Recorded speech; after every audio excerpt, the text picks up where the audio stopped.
நீங்க ஒரு சரியான நல்ல வாழ்க்கைய அமைச்சுக்கிறதுக்கு தேவையான முக்கியமான சில வலிமையான விதிகளை நீங்க இங்க இருந்து தெரிஞ்சுக்க போறீங்க. பினாக்கியோ அப்படிங்கிற ஒரு கதையை நீங்க எல்லாரும் கேள்விப்பட்டிருப்பீங்கன்னு நினைக்கிறேன். பொம்மலாட்டத்துல பயன்படுத்தக்கூடிய அந்த ஒரு சின்ன பொம்மைக்கு ஒரு நீண்ட நாள் ஆசை. அந்த பொம்மைக்கு தன்னுடைய வாழ்க்கைய கட்டுப்படுத்தக்கூடிய அந்த கயிறை அறுத்து எரிஞ்சிட்டு அது ஆசைப்பட்ட மாதிரியே ஒரு சுதந்திரமான ஒரு சிறுவனா வாழக்கூடிய வாய்ப்பு கிடைக்குது. ஆனா பினாக்கியோக்கு தெரியாத விஷயம் என்னன்னா, நிஜ வாழ்க்கையோட எல்லா பிரச்சனைகளையும் இனிமே அவன் எதிர்கொள்ளணும். அப்புறம் நேர்மறை நட்பு குடும்பம் மூலமா கத்துக்க கூடிய கஷ்டமான வாழ்க்கை பாடங்களையும் எதிர்கொள்ளணும் அப்படிங்கிறது. இது எதுவுமே தெரியாம அந்த பொம்மை ஒரு மனுஷனா இருக்க ஆசைப்படுது. பினாக்கியோ மாதிரியான கிளாசிக் கதைகள், அதே நேரத்துல ரொம்பவும் பிரபலமான கதைகள், ஃபேண்டசி கதைகள், அப்புறம் மதத்தின் அடிப்படையில சொல்லக்கூடிய எடுத்துக்காட்டு கதைகள் வாழ்க்கையோட அர்த்தத்தை புரிஞ்சுக்கிறதுக்கு நமக்கு தேவையானதா இருக்கு. சாக்ரட்டிஸ் அப்புறம் அரிஸ்டாட்டில் மாதிரியான தத்துவ ஞானிகளுடைய புக்ஸ மக்கள் தேடி போய் படிக்கிறாங்க. ஏன்னா அதன் மூலமா மக்கள் அவங்களுடைய வாழ்க்கைக்கு அர்த்தத்தை கொடுக்கக்கூடிய தத்துவங்களையும் விதிகளையும் தெரிஞ்சுக்க முடியும் அப்படிங்கறதுனால அத விரும்பி படிக்கிறாங்க. இந்த காலகட்டத்துல மக்களுக்கு உதவக்கூடிய இந்த மாதிரியான 12 பொன் மொழிகளை, அதாவது 12 ரூல்ஸ எழுத்தாளர் ஜோர்டன் பி பீட்டர்சன் உருவாக்கும் போது இது எல்லா விஷயங்களையும் மனசுல வச்சுக்கிட்டு அத ஒரு கருப்பொருளா வச்சு உருவாக்கி இருக்காரு. இத நீங்க ரொம்ப எளிமையா புரிஞ்சுக்க முடியும். முதலாவது, ஒரு நண்டு நம்பிக்கைய பத்தி நமக்கு கத்து கொடுக்குது. ரெண்டாவது, ஒரு தாமரை பூ நம்ம வாழ்க்கையோட அர்த்தத்தை நமக்கு சொல்லிக் கொடுக்குது. மூணாவது, மனிதர்களுடைய இயல்பை பத்தி இளம் ஸ்கேட் போர்டர்ஸ்கள் நமக்கு சொல்லிக் கொடுக்கக்கூடிய விஷயங்கள். இப்படி இன்னும் நிறைய சுவாரஸ்யமான விஷயங்களை அடுத்தடுத்து தெரிஞ்சுக்கலாம் வாங்க. Rule number 1. உலகம் முழுக்க சமூக படிநிலை அப்படிங்கிறது ஒரு பொதுவான விஷயமா இருக்கு. அதாவது ஒருத்தருக்கு மேல ஒருத்தர் உயர்வானவர் அப்படிங்கிற மாதிரியான ஒரு விஷயம். இதனால உங்களை பாக்குறவங்களுக்கு நீங்க உங்களை ரொம்ப ஒரு தோரணையா தெரியற மாதிரியான விஷயங்களை செய்யணும். அதாவது தோரணைனா உங்களை நீங்களே கான்பிடன்ஸ், ஸ்ட்ராங், ஒரு ரிச்சான பர்சனா மத்தவங்களுடைய பார்வைக்கு காட்டிக்கணும். பெக்கிங் ஆர்டர் அப்படிங்கிற ஒரு விஷயத்த நீங்க கேள்விப்பட்டிருப்பீங்க. ஆனா இது எங்க இருந்து வந்தது அப்படின்னு உங்களுக்கு தெரியுமா?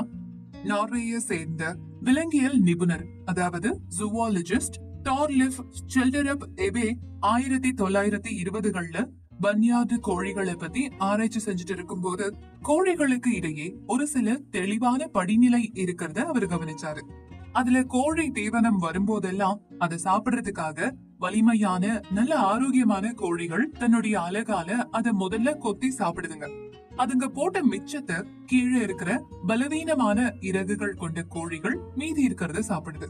இந்த மாதிரியான உணவு உண்ணும் படிநிலை கோழிகளுக்கு மட்டுமில்ல, இது இயற்கையாகவே விலங்கு ராஜ்யம் முழுக்க நடக்கிற ஒரு விஷயம்தான்.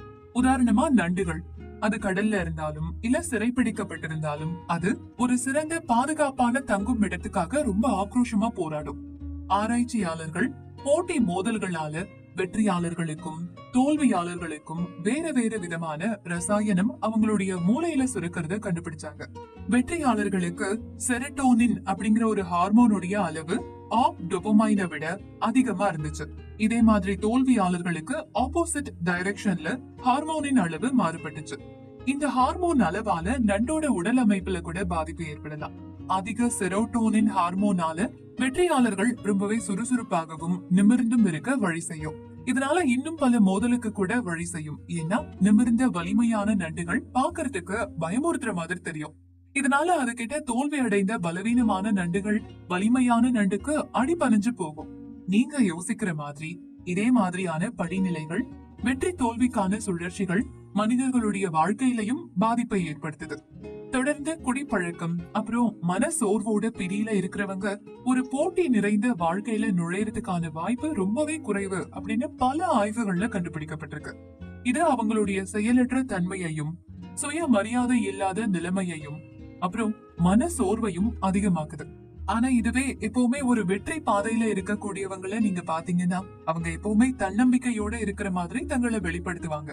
இது அவங்களுடைய வெற்றிய தொடர்ந்து தக்க வச்சுக்கிறதுக்கு உதவிகரமா இருக்கு.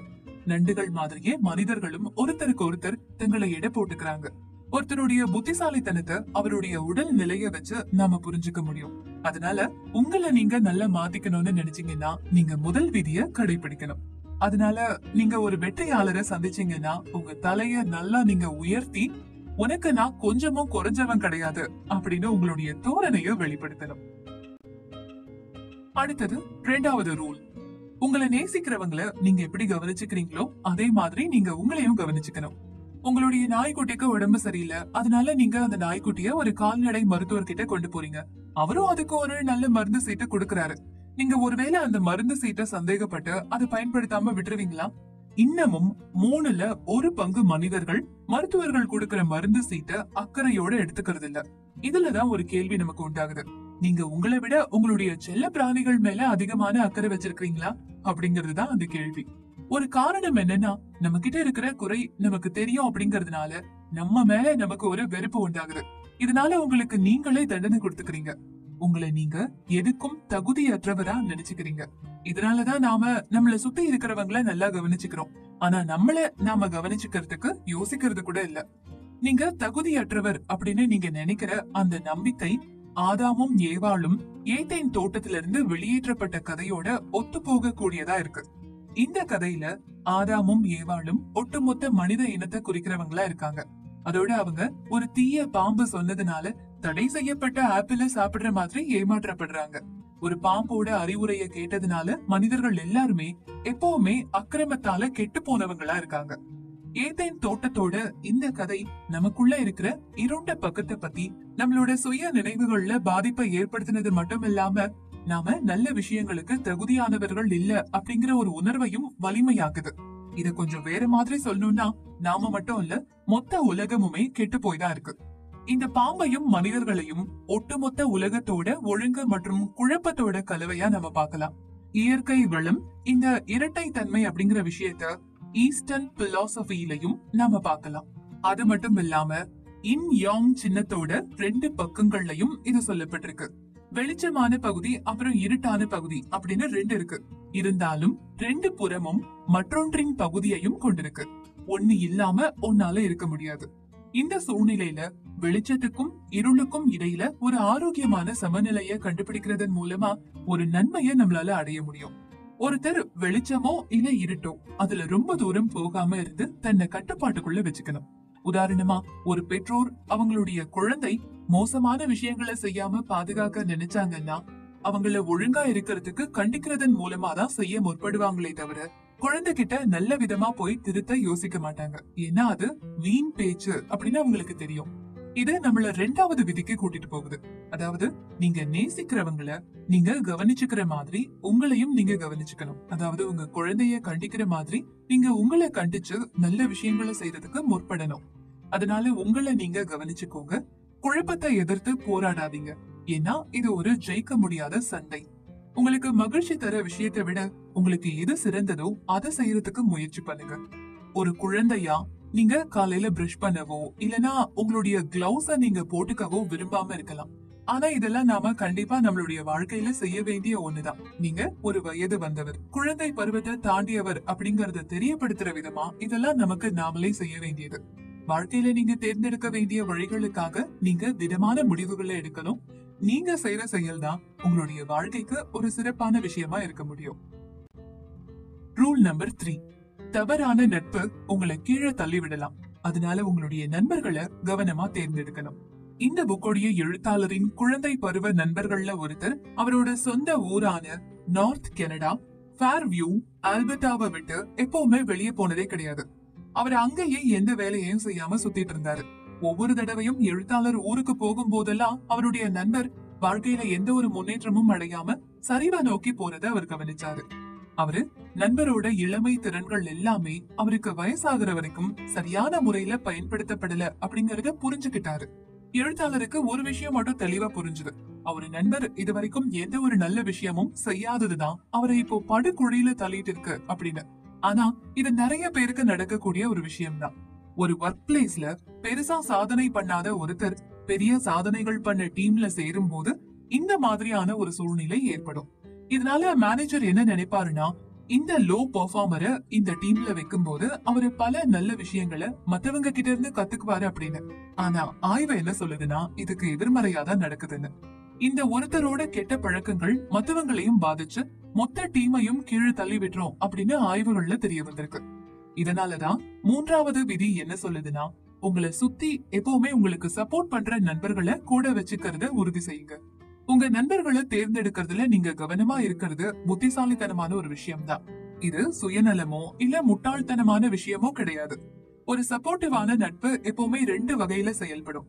உங்களுக்கு ஏதாவது ஒரு பிரச்சனைனா அந்த நேரத்துல உங்க நண்பர் உங்களுக்கு ஆதரவா இருப்பாரு.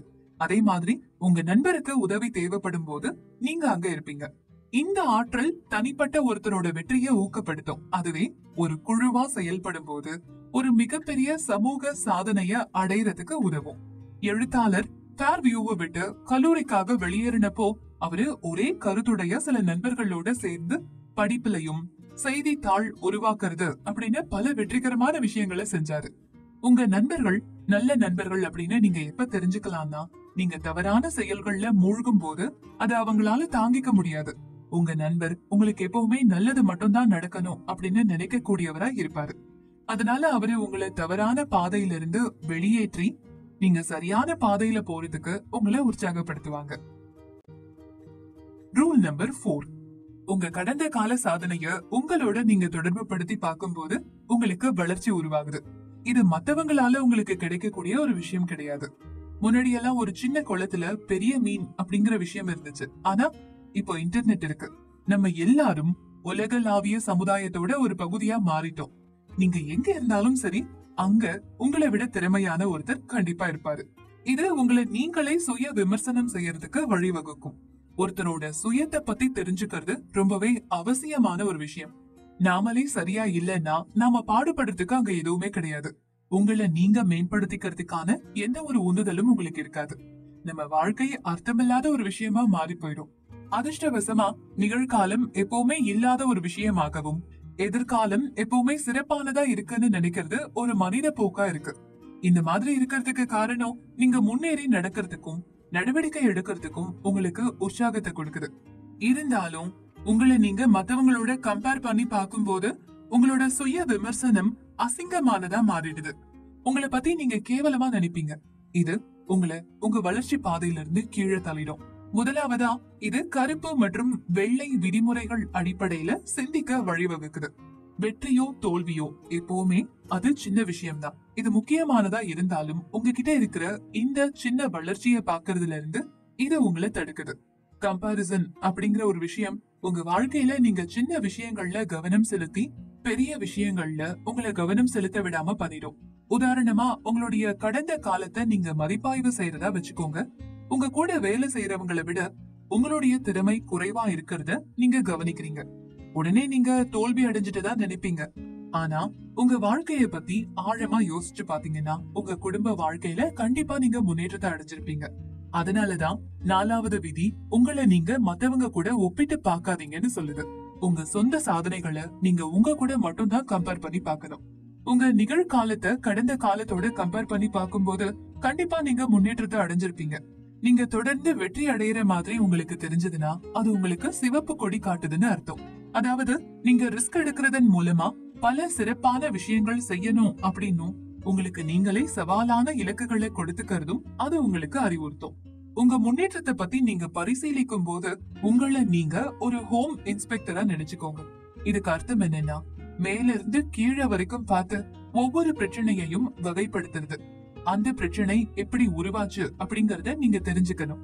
அது இயற்கையானது இல்ல செயற்கையானதுன்னு முத்திரை குத்துறதுக்கு முன்னாடி அந்த பிரச்சனைகளை நீங்க பட்டியலிடணும். இந்த விரிவான அணுகுமுறை உங்களை நீங்க பிஸியா வச்சிருக்க உதவி செஞ்சு மத்தவங்க மேல இருக்கிற குறைகளை கண்டுபிடிக்கிறதுல இருந்து உங்களை விலக்கி வைக்கும். Rule number 5. பொறுப்போடவும் பாசத்தோடவும் ஒரு குழந்தைய வளர்க்கிறது பெற்றோரோட கடமை. தப்பு பண்ற குழந்தைய அந்த குழந்தையோடைய பெத்தவங்க கண்டுக்காம இருக்கிறத பார்த்து நீங்க ஆச்சரியப்பட்டிருக்கலாம். அப்போ அவங்க மோசமான பெற்றோர்களா இல்ல குழந்தை அவங்க இஷ்டத்துக்கு செய்ய அனுமதிக்கிறதுனால அவங்க புத்திசாலியா? குழந்தைய வளர்க்கிற விதம் பல வருஷத்துக்கு முன்னாடி இருந்தே மாறி போயிடுச்சு. பெரும்பாலும் பழமையான இயற்கை முறை வளர்ப்ப பத்தின விவாதத்தாலையும் நம்மளோட உள்ளுணர்வுகளோட மாறுபட்ட கருத்துகளும் தான் இந்த மாற்றத்துக்கு முக்கிய காரணம். 18ஆம் நூற்றாண்டுல தத்துவ ஞானி ஜீன் ஜாக் ரூசேவா கிட்ட ஒரு மிகப்பெரிய நம்பிக்கை இருந்துச்சு. நம்ம வரலாற்றுக்கு முன்னாடி இருந்த பெரியவங்க ரொம்ப இனிமையானவர்கள், மென்மையானவர்கள். இன்னும் ஏன் அவங்க ஒரு குழந்தை மாதிரின்னு சொல்லியிருக்காரு. நாகரீகம் அப்படிங்கிற பேரை சொல்லியே நம்மளோட போர் மற்றும் வன்முறை வரலாற்றையே அவங்க தப்ப சொன்னாங்க. ஆனா இப்போ எங்களுக்கே மக்கள் ஆக்கிரமிப்பு உள்ளுணர்வோட பிறந்தவங்கிற உண்மைய பத்தின தெளிவான புரிதல் இருக்கு. அது மட்டும் இல்லாம கனிவான, மென்மையான, குறிப்பா நாகரீகம் தெரிஞ்ச பெரியவங்களா மாறுறது எப்படின்னு நீங்க கத்துக்கணும். எல்லாத்துக்கும் மேல ஒரு விளையாட்டு மைதானத்துல விளையாடிட்டு இருக்கிற குழந்தைங்க எப்படி கெட்டவங்களா இருக்க முடியும் அப்படிங்கறத நீங்க எப்பவுமே ஞாபகத்துல வச்சுக்கோங்க. இத பத்தி ஆசிரியர் என்ன சொல்றாருன்னு பாத்தீங்கன்னா, இயற்கையாவே ஒரு ஆக்ரோஷமான இல்லனா ஒரு மோசமான ஒரு குழந்தைய நல் வழிக்கு திருத்தி அவன் பண்றது தப்புன்னு அவனுக்கு புரிய வைக்கிறது அந்த பையனோட பெத்தவங்க பொறுப்பு. இது நம்மள 5வது விதிக்கு கூட்டிட்டு போகும். பெற்றோர்கள் குழந்தைகள் கிட்ட நண்பனை விட அதிகமா பழகணும். அவங்க பொறுப்பானவங்களா இருக்கணும். குறிப்பா அந்த குழந்தைக்கு ரொம்ப பிடிச்சவங்களாகவும் இருக்கணும்.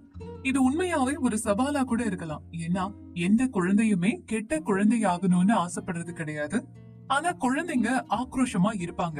ஏன்னா அவங்களுக்கு எல்லைகளை தாண்டறது அவங்களோட இயல்பான குணம். அதனால சமூகத்தோட கோடு எந்த அளவுக்கு அவங்கள சுத்தி இருக்குங்கிறத அவங்களால ஈஸியா தெரிஞ்சுக்க முடியும். அதனால அந்த கோடுகளை போடுறதுனால பெற்றோர்கள் உறுதியாகவும் அதே நேரம் தீர்க்கமாகவும் இருக்கணும்.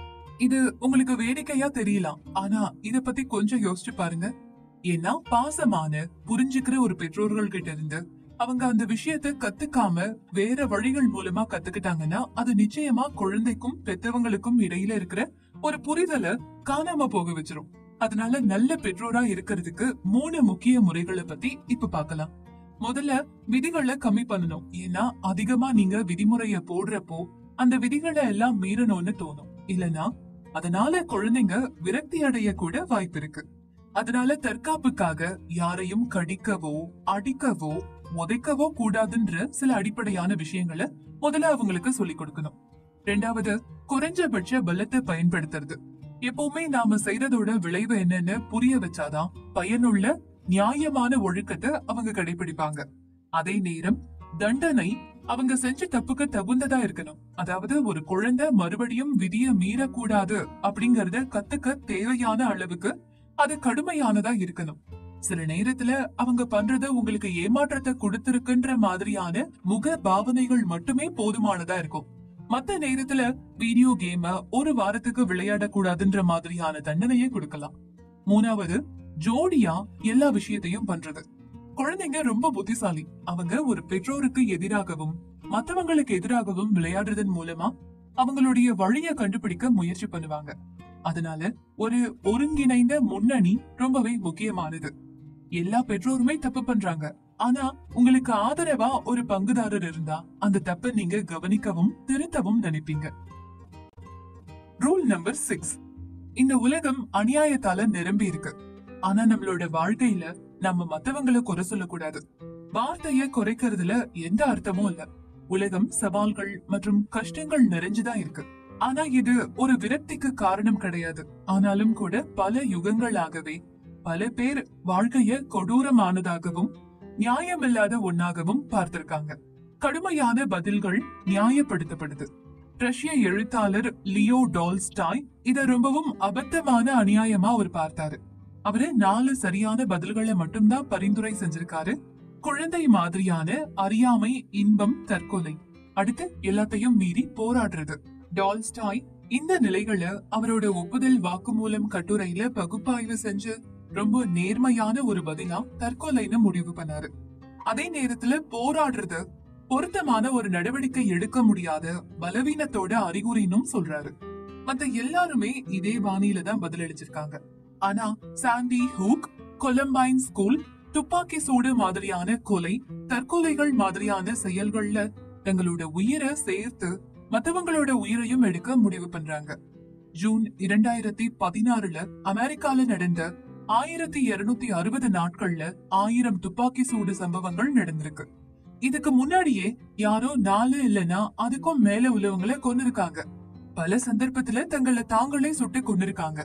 ஆனா டால்ஸ்டாய் சொல்றது என்னன்னா, உலகத்தை பத்தின இருண்ட கண்ணோட்டம் இருந்தாலும், நீங்க எவ்வளவு கஷ்டத்தை அனுபவிச்சாலும், இல்ல எவ்வளவு மோசமான அநியாயமான வாழ்க்கைய நீங்க பார்த்தாலும், நீங்க உலகத்தை குறை சொல்லக்கூடாது. இது வாழ்க்கைக்கான 6வது விதியோட சாராம்சம். இது உலகத்தை சரி பண்றதுக்கு முன்னாடி உங்க சொந்த வாழ்க்கைக்கு நீங்க முழு பொறுப்பேற்கணும்னு சொல்லுது. அலெக்சாண்டர் சால்ஜனிட்சன் அப்படிங்கிற இன்னொரு ரஷ்ய எழுத்தாளர் இருக்காரு. அவரு வாழ்க்கையோட கஷ்டத்தை நிராகரிக்க முடியும்னு நம்புறாரு. அது உங்களுக்கு கொடூரமா இருந்தாலும் கூட முடியும்னு நினைச்சாரு. 2ஆம் உலக போறப்போ நாஜிக்களுக்கு எதிரா போராடின கம்யூனிஸ்டுகள்ல அவரும் ஒருத்தர். அவரோட சேவை அதுல இருந்தப்பவும் கூட போருக்கு பின்னாடி அவரோட சொந்த அரசாலேயே சிறையில அடைக்கப்பட்டாரு. ரஷ்யா குலாக்ல அவருடைய வாழ்க்கை போதுமானதா இல்ல. தண்டனைய அனுபவிக்கிறப்போ அவருக்கு புற்றுநோய் இருக்கிறத கண்டுபிடிச்சாரு. ஆனா இது எல்லாத்தையும் தாண்டி சோல்ஜெட்சன் அவருடைய வாழ்க்கையில இந்த உலகத்தை குறை சொல்லவே இல்ல. அவரை சிறையில அடைச்ச கம்யூனிஸ்ட் கட்சிய ஆதரிக்கிறதுல அவரோட பங்கை ஏத்துக்கிட்டாரு. அதுவும் போக அவருக்கு கிடைச்ச நேரத்துல உலகத்துக்கு நல்ல அர்த்தமுள்ள கருத்தை சொல்லணும்னு அந்த பங்களிப்பையும் ஏத்துக்கிட்டாரு. அவர் செஞ்சதுல குலாக் தீவு கூட்டம் அப்படிங்கிற புத்தகத்தை எழுதினதும் அடங்கும். இது ஒரு வரலாற்றையே கொடுத்துச்சு. அதோட அவர் நேர்ல பார்த்த சோவியத் முகாம்களை பத்தின மோசமான குற்றச்சாட்டு. உலகத்துல இருந்த எல்லா அறிவார்ந்த வட்டத்திலையும் ஸ்டாலினோட கம்யூனிஸ்டோட முத்திரை நீடித்த ஆதரவை வாரி வழங்கினதுனால அந்த புத்தகம் முக்கிய பங்கு வகிச்சது. Rule number 7. தியாகம் ஒரு அர்த்தமுள்ள செயலா இருக்கலாம். உடனடி இன்பத்துக்கு நாம அர்த்தத்தை தேட வேண்டாம். குக்கி ஜாடியில கையோட சிக்கின குரங்கு கதைய நீங்க கேள்விப்பட்டிருக்கீங்களா? கதைப்படி ஒரு திறந்த ஜாடிக்குள்ள ஒரு பிஸ்கெட் இருந்துச்சு. குரங்கோட கை உள்ள நுழையிற அளவுக்கு அந்த ஜாடியோட திறப்பு நல்ல பெருசாவும் இருந்துச்சு. ஆனா அந்த பிஸ்கெட்டோட மறுபடியும் அது கையை எடுக்க அதோட முஷ்டி போதுமானதா இல்ல. இப்போ அது பிஸ்கெட்டை எடுக்க நினைச்சா கண்டிப்பா அதோட கை அந்த ஜாடியில மாட்டிக்கும். பேராசைக்கு நிச்சயமா ஒரு வேலை இருக்கு அப்படிங்கறதுதான் இங்க இருக்கிற தார்மீக கொள்கை. அந்த பிஸ்கெட்டை விட மனசு இல்லாததுனால அந்த குரங்கோட கை அந்த ஜாடிக்குள்ள மாட்டிக்கிச்சு. இது மனித நடத்தையில இருந்து எவ்வளவு வித்தியாசமானதா இருக்கு. எத்தனை பேர் ஒவ்வொரு நாளும் அவங்களோட நலனுக்காக இல்லாத இன்பங்களை தேடுறாங்க. அதோட எத்தனை பேர் அவங்களோட சுயநலத்தால தியாகம் செய்ய தயாரா இல்ல. உலகத்தை விரக்தியோட குழியா பாக்குறதோட பக்க விளைவுகள்ல ஒண்ணுதான் உடனடி இன்பங்களை அடிப்படையா வச்சிருக்கிற வாழ்க்கைய நியாயப்படுத்துறத இது ரொம்பவே எளிதாக்குது. இது அது தாங்கக்கூடியதாகவும் மாட்டும். அது மட்டும் இல்லாம அது உங்களுக்கு மகிழ்ச்சிய கொடுத்துச்சுன்னா அது மோசமானதா இருக்க முடியாது இல்லையா? அளவுக்கு அதிகமான குடிப்பழக்கம், போதை பொருள் பழக்கம், பாலியல் துஷ்பிரயோகம், அப்புறம் மத்த சுய தீங்கு விளைவிக்கும் நடத்தைக்கு பின்னாடி இருக்கிற தர்க்கம் இதுதான். இந்த வார்த்தையோட மறுபக்கம் தான் தியாகம். இப்போ எதையாவது விட்டு கொடுக்கறதன் மூலமா எதிர்காலத்துல சிறந்த விஷயங்களை கொண்டு வர்ற வகைதான் இது. இது நம்மள பழங்காலத்துக்கு கூட்டிட்டு போகும். அங்க பழங்குடியினர் குளிர்காலத்துல வேட்டையாடவோ இல்ல விவசாயம் செய்யவோ முடியாத சமூகத்துல உள்ளவங்களுக்கு உதவுறதுக்காக அவங்க தயாரிக்கிற உணவுகளை ஒதுக்கி வைப்பாங்க. இது பைபிள்ல அதிகமா குறிப்பிடப்படுற மற்றொரு தலைப்பு. கடவுள் ஆதாமையும் ஏவாளையும் சொர்க்கத்துல இருந்து வெளியில அனுப்புறப்ப ஒவ்வொருத்தரும் எதிர்கொள்ள வேண்டிய கஷ்டமான கொடூரமான வாழ்க்கைக்கு அவங்களோட பாவம் தான் காரணமா இருக்குன்னு தெளிவாகி இருக்கும். எப்படினாலும் வாழ்க்கையில இப்போ துன்பமா தெரிஞ்சாலும் நாம தியாகம் செய்யணும்.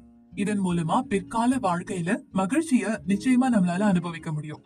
இது 7வது விதிக்கு நம்மள கூட்டிட்டு வருது. உடனடி திருப்திக்கு அர்த்தமான இலக்குகளை தேடுங்க. இப்போ ஒரு சின்ன கருத்து பார்க்கலாம்.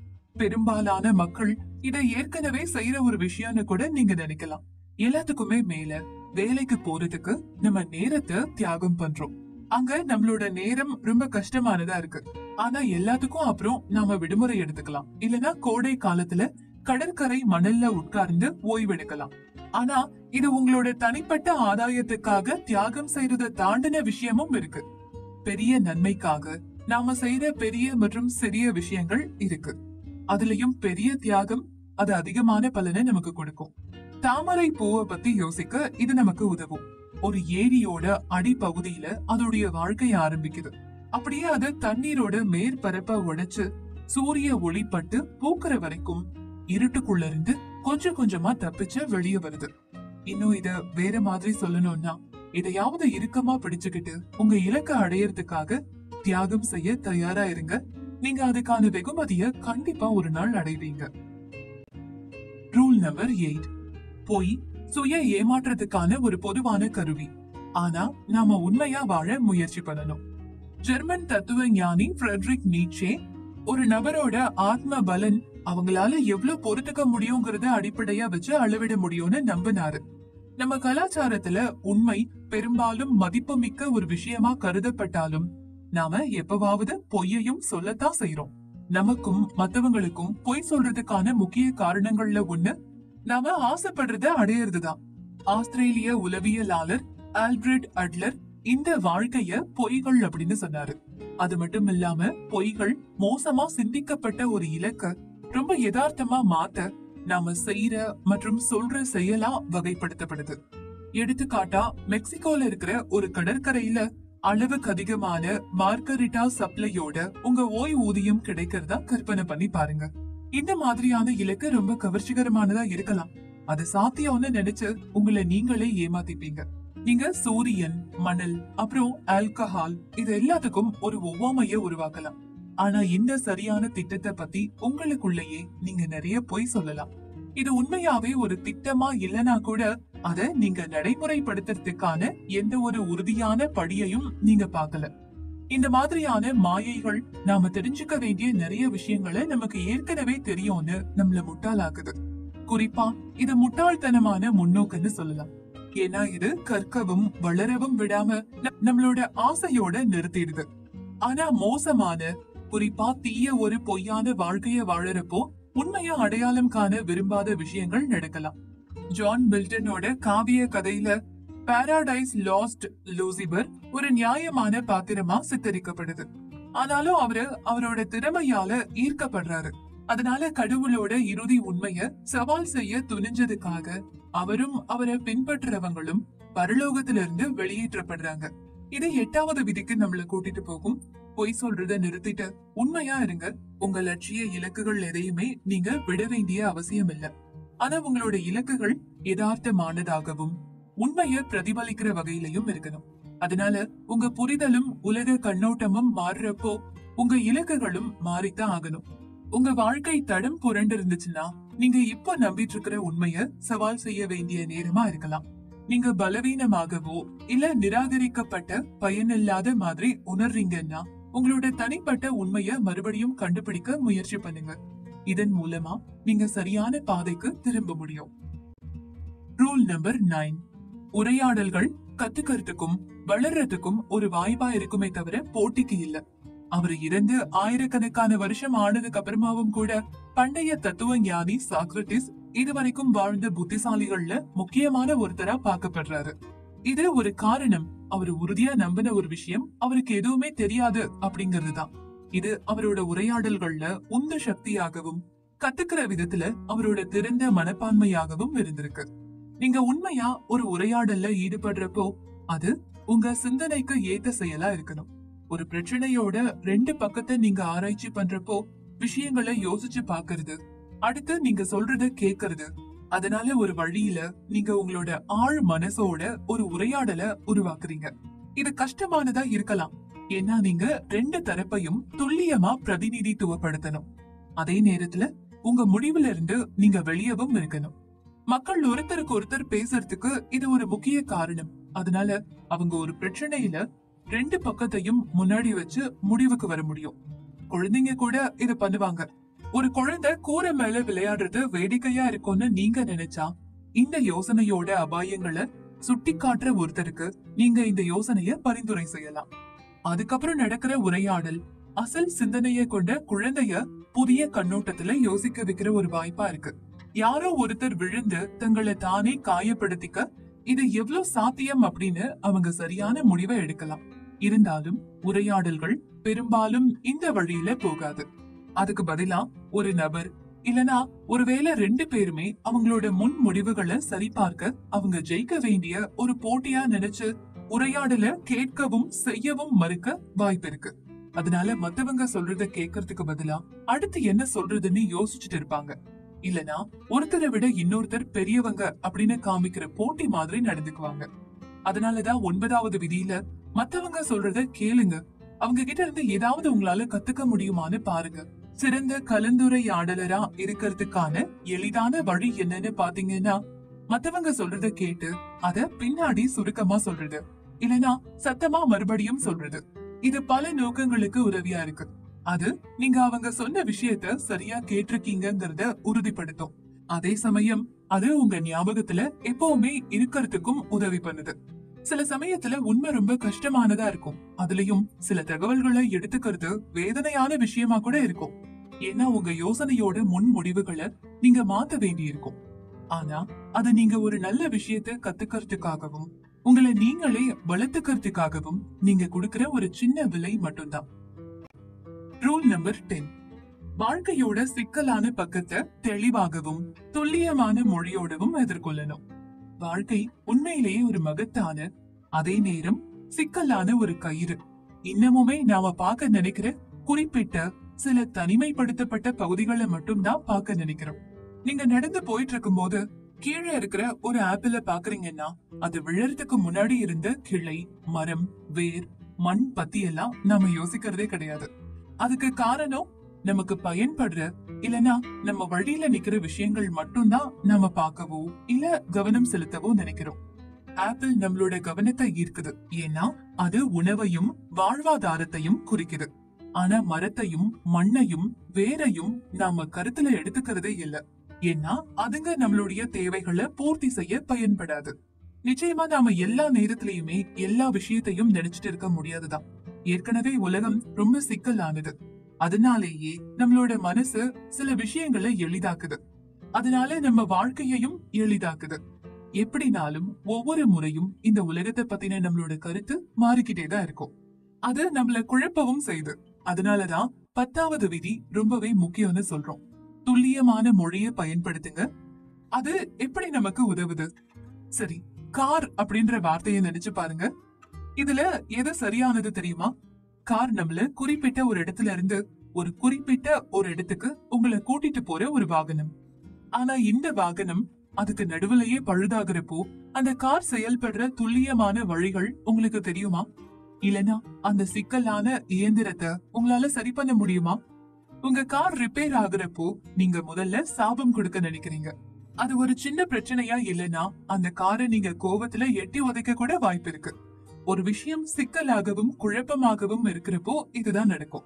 அதனால அதை மீட் எடுக்கிறதுக்கு முதல்ல என்ன தவறு நடந்துச்சு அப்படிங்கறத உங்களுக்கு தெளிவாவும் துல்லியமாவும் சொல்ல தெரியணும். உங்களோட உடல் சோர்ந்து நீங்க நோய்வாய்ப்படுறப்பவும் இதுதான் நடக்கணும். ஏதாவது ஒரு சிக்கல் இருக்கலாம். அதனால துல்லியமான அறிகுறிகளை உங்களுடைய மருத்துவர்கிட்ட நீங்க சொல்லணும். உங்களுக்கு வயிறு வலிக்குதா, இல்ல அது ஒரு காய்ச்சலா, நீங்க ஏதாவது சாப்பிட்டதுக்கு அப்புறமா தான் இந்த பிரச்சனை உங்களுக்கு ஆரம்பிச்சுதா, அது என்னங்கிறதுல உங்களுக்கு ஒரு தெளிவு இருக்கிறப்போ உங்களால அதுல இருந்து சீக்கிரமா வெளிவர முடியும். அதுக்கான நடவடிக்கைய சரியா எடுக்கலாம். துல்லியமான மொழி உங்க உறவுகளை நல்லபடியா வச்சுக்க உதவும். உங்க பார்ட்னர் உங்களை தொல்லை பண்ற அளவுக்கு நீங்க ஏதாவது பண்ணீங்களா? எந்த அளவுக்கு நீங்க அவர் கூட நேர்மையாவும் துல்லியமாவும் இருக்கீங்களோ அந்த அளவுக்கு உங்களுடைய வாழ்க்கையும் எளிதானதா இருக்கும். Rule number 11. தீய மற்றும் அடக்குமுறை மனிதர்கள் இருக்காங்க. ஆனா மனித இயல்பை அடக்கிறத நாம தவிர்க்கணும். ஜார்ஜ் ஆர்வெல்லின் தி ரோட் டு விகன்பியர் புக்ல அந்த எழுத்தாளர் சோசியலிசம் அப்புறம் இங்கிலாந்து பாதுகாவலர் சுரங்க தொழிலாளர்கள் அவங்க எதிர்கொள்ளும் கடுமையான நிலைமைகள் மீதான அனுதாபத்தால அவர் அதை எழுதல. அதுல பணக்காரர்களும் சக்தி வாய்ந்தவங்க காட்டுற வெறுப்பும் தான் அதுக்கு காரணம்னு சொல்லிருப்பாரு. இன்னைக்கு ஆணாதிக்கம்னு சொல்லப்படுற ஆண் ஆதிக்க தலைமைக்கு இந்த மாதிரியான அணுகுமுறைகள் இருக்குன்னு சொல்லிருக்காரு. ஆணாதிக்கத்துக்கு மேல இருக்கிற இந்த வெறுப்புக்கு முக்கிய ஆதாரமா சொல்லப்படுற மார்க்சிசத்தை அடிப்படையா வச்சிருக்கிற பிராங்க்ஃபர்ட் ஸ்கூல் மேக்ஸ் ஹார்க்ஹைமர் தான். அவரை விமர்சன கோட்பாடுன்னு கூட கூப்பிடுவாங்க. கல்வியும் அறிவு ஜீவியும் சமூக மாற்றத்துல கவனம் செலுத்தணும் அப்படின்னும், பெண்களை மேம்படுத்துறதுக்கு பதிலா கலாச்சாரத்தோட பேரு சொல்லி சமூகத்துல சுத்திட்டு இருக்கிற அடக்குமுறையாளர்களை, அதாவது ஆளும் ஆண்களை எதிர்த்து போராடி அந்த குணத்தை அழிக்கணும்னு நினைச்சாரு. இன்னைக்கு உலகெங்கிலும் இருக்கிற மனித நேய படிப்புகள்ல பரிந்துரைக்கப்பட்ட அரசியல் நடவடிக்கை எதுன்னு பாத்தீங்கன்னா, நம்மளோட ஆடம்பர கலாச்சாரத்தை அகற்றணும் அப்படிங்கறதுதான். எல்லாத்தையும் சரி செய்யறதையோ இல்ல உருவாக்குறதையோ விட அழிக்கிறத பத்தினது. அது போக அந்த ஆசிரியர் கூற்றுப்படி இது அதிகப்படியான கடுமையான, குறிப்பா குறுகிய பார்வை இருக்கிற ஒரு ஆண் நடத்தை மேல நமக்கு ஒரு கோபத்தை ஏற்படுத்துச்சுன்னு சொல்லலாம். எடுத்துக்காட்டா, பல ஆண் மாணவர்கள் ஆணாதிக்கத்தோட ஒரு பகுதி அப்படின்ற விரோத குற்றச்சாட்டை தொடர்ந்து எதிர்கொள்றாங்க. ஆனா நியாயமான ஒரு மாற்றத்தோட பாதையில ஒவ்வொரு மனுஷனையும் பாலியல் குற்றவாளியா கருதக்கூடாது. பல ஆண்கள் இழிவா நடந்துகிட்டது உண்மைதான் அப்படின்னாலும் ஆரோக்கியமான போட்டியில ஈடுபடுறது, ஆபத்தான பகுதிகளை ஆராய்றது, தேவையான முன்னேற்றம் செஞ்சு கொடுக்கறது மாதிரியான இயற்கையான ஆக்கிரமிப்பு மனப்பான்மைய ஆண்களும் சில நன்மைக்காக தான் பயன்படுத்தி இருக்காங்கன்னு அந்த ஆசிரியர் வாதாடி இருக்காரு. நம்ம மனித இயல்புக்கு எதிரா விதிகளை நிறுவ முடியாது. நம்மளுடைய விதிகள் கண்டிப்பா நம்மள பாதுகாக்கணும். ஆனா மக்கள் கிட்ட இருக்கிற நல்ல குணங்களை ஒடுக்கும் வகையில அதை செய்யக்கூடாது. உண்மை என்னன்னா, பெண்கள் தங்களை தாங்களே கற்றுக்கொள்ளவும் சுதந்திரமா இருக்கவும் வாய்ப்பு கிடைக்காம அவங்க வளராம இருக்காங்க. ஒவ்வொரு ஆணுக்கும் ஒரு அம்மா இருக்காங்க. அப்படி இருக்கிறப்போ அவங்க சொல்ற மாதிரி ஆண் வர்க்கமே கெட்டதுன்னா எந்த அம்மா ஒரு ஆண் குழந்தைய சார்ந்து பராமரிக்க நினைப்பாங்கன்னு இந்த ஆசிரியர் கேட்டிருக்காரு. Rule number 12. வாழ்க்கை கஷ்டமானது, துக்கம் நிறைந்தது. அதனால வாழ்க்கையில சின்ன சின்ன சந்தோஷங்களை கொண்டாடுறது கூட ரொம்ப முக்கியம். நீங்க எப்பயாவது நோய்வாய்ப்பட்ட ஒருத்தரை பராமரிக்க வேண்டியதா இருந்திருக்கா? இது வாழ்க்கையோட கடினமான சவால்கள்ல ஒன்னா இருக்கலாம். ஆசிரியரோட மகள் 6 வயசுல இருந்தே கடுமையான மூட்டு பிரச்சனையால பாதிக்கப்பட்டிருக்கலாம். அவங்க தொடர்ந்து வலியால கஷ்டப்பட்டிருக்காங்க. அடிக்கடி ஊசி மற்றும் மூட்டு மாற்று அறுவை சிகிச்சைகள் எல்லாம் தேவையா இருந்துச்சு. இந்த சூழ்நிலையில உங்களுக்கு இப்படி ஒரு மக இருந்தா அந்த வாழ்க்கை நியாயமில்லாத ஒன்னா இருக்குன்னு நீங்க நினைக்கலாம். ஆனா வலி, துன்பம், அப்புறம் துக்கத்தோட இருண்ட பகுதிகள் தான் நல்ல தருணத்துக்கான மதிப்பை நாம தெரிஞ்சுக்கிறதுக்கு உதவியா இருக்கும். சூப்பர்மேனை பாருங்க. இந்த கதாபாத்திரம் முதல்ல அறிமுகப்படுத்தப்பட்டப்போ அவரு ரொம்பவே பிரபலமானவரை மாறினாரு. ஆனா அதுக்கப்புறம் காமிக் புத்தக எழுத்தாளர்களும் அவரு கிட்டத்தட்ட ஜெயிக்கவே முடியாத அளவுக்கு அதிகாரத்தை அவருக்கு கொடுத்தாங்க. இயற்கையாகவே வாசகர்கள் நாளாக நாளாக அதுல சலிப்படைய ஆரம்பிச்சாங்க. ஆபத்து இல்லைன்னா சூப்பர்மேனோட வெற்றிகள் ஒண்ணுமே இல்ல. அதே மாதிரிதான் நம்ம கஷ்டங்களையும் துயரங்களையும் கடந்து போராட தேவையில்லைன்னா நல்ல தருணங்கள் அர்த்தமில்லாத ஒன்னாகிடும். அதனாலதான் விதி 12ஐயும் பின்பற்ற வேண்டியது ரொம்பவே முக்கியம். வாழ்க்கை நமக்கு கொடுக்கிற சின்ன மகிழ்ச்சிகள்ல இருக்கிற சிறந்த விஷயங்களை எடுத்துக்கோங்க. இந்த விதிகளை பின்பற்றுவதன் மூலமா நீங்க வாழ்க்கைய அது போக்குல வாழ ஆரம்பிச்சிருவீங்க. உங்க வழியில வர ஒவ்வொரு நல்ல விஷயத்தையும் நீங்க பாராட்டுவீங்க. கஷ்டமான நேரங்கள் அதிகமானாலும் கூட நீங்க நிச்சயமா அதுல இருந்து வெளியே வர முடியும்னு நம்புவீங்க. பல வருஷ வலி மற்றும் கஷ்டத்துக்கு அப்புறமா அந்த ஆசிரியரோட மகள் ஒரு பிசியோதெரபிஸ்ட சந்திச்சாங்க. அந்த மருத்துவர் அவங்களோட வலிய ஓரளவுக்கு குறைக்க அவங்களுக்கு உதவி பண்ணாங்க. நீங்க நடைபாதையில நடந்து போயிட்டு இருக்கீங்க. அப்போ ஒரு பூனை குறுக்க வர்றத தடுக்கிறதுக்கும் அதையே நீங்க செல்லமா வளர்க்கறதுக்கும் இருக்கிற வித்தியாசத்தை புரிஞ்சுக்கோங்க. உங்களோட நேரத்தை நீங்க எதுக்கு செலவு பண்றீங்க அப்படிங்கறதுதான் இங்க விஷயம். குழப்பம் இல்லாம தீர்வு கிடைக்காதுங்கிற மாதிரி இரவோட இருள் இல்லாம பகல் இல்லங்கிறத ஞாபகத்துல வச்சுக்கோங்க. வாழ்க்கையில துன்பம் உண்டு. ஆனா அதுவே நம்ம விடாமுயற்சிய அதிகப்படுத்துறதோட சேர்ந்து சில அமைதியான தருணங்களையும் நமக்கு கொடுக்கும். இறுதி சுருக்கம்: வாழ்க்கைய வழிநடத்துறது அப்படிங்கிறது சோதனைகள் அப்புறம் இன்னல்கள் நிறைஞ்ச ஒரு நிலையான போராட்டம். அதுவும் போக வாழ்க்கையில இதுதான் நடக்கணும்னு உத்தரவாதம் சொன்னா கண்டிப்பா அதுக்குள்ளயும் சில பிரச்சனைகள் இருக்கும். ஆனா இந்த தருணங்கள் எல்லாம் கொஞ்சம் கஷ்டத்தை கொடுத்தாலும் அதுக்குள்ள இருக்கிற அழகையும் மகிழ்ச்சியையும் நாம பார்க்கலாம். உங்களால முடிஞ்சதை செய்ய முடியும். நேர்மையாவும் உண்மையாவும் இருங்க. சுயநலமாகவும் தற்பெருமையோடவும் இருக்கிறத தவிர்க்க முயற்சி பண்ணுங்க. உங்க வாழ்க்கையோட சொந்த பொறுப்பை நீங்க எடுத்துக்கிறது ரொம்பவே முக்கியம். அடுத்து உங்களோட குறைபாட்டுக்கு உலகத்தையோ மத்தவங்களையோ குறை சொல்லாதீங்க. கடைசியா நீங்க மட்டும்தான் உங்க வாழ்க்கைய மேம்படுத்த முடியும்.